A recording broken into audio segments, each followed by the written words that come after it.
Avec 83 250 entrées l'an dernier, le Saunir avait à nouveau battu des records de fréquentation. Les salles de cinéma d'Hirson avaient quasiment un fichier complet. Malheureusement, cette année, depuis le 15 mars et jusqu'au 22 juin, les salles obscures le sont restées. Et les écrans n'ont affiché aucun grand classique. Et la reprise se fait.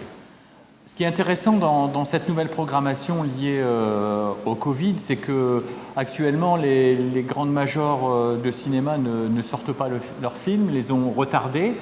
Et donc on est maintenant on est content d'accueillir un nouveau public puisque nous programmons beaucoup de films d'art et essai et en fait beaucoup de cinéphiles retrouvent les chemins du cinéma en toute sécurité puisque nous avons mis en place de nombreuses mesures de sécurité en ce qui concerne l'hygiène, le lavage des mains, la distanciation dans le hall mais aussi dans les salles et j'engage tout le monde à revenir au cinéma parce qu'il est à mon avis beaucoup moins dangereux de venir au cinéma voir un film en famille et se divertir que peut-être d'aller faire ses courses en supermarché.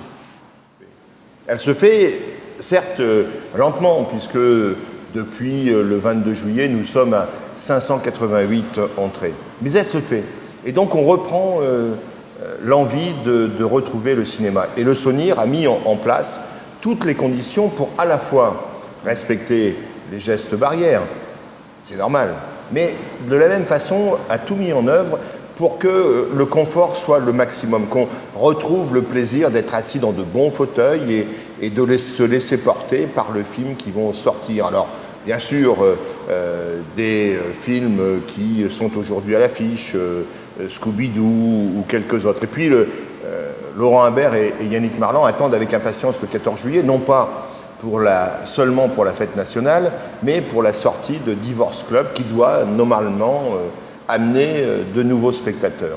Le Saunir est un centre culturel et il faut le soutenir. Donc je vous invite à fermer vos tablettes, à fermer vos écrans, à éteindre la télévision et à vous rendre au Charles de Gaulle pour prendre le plaisir d'être dans une salle de cinéma.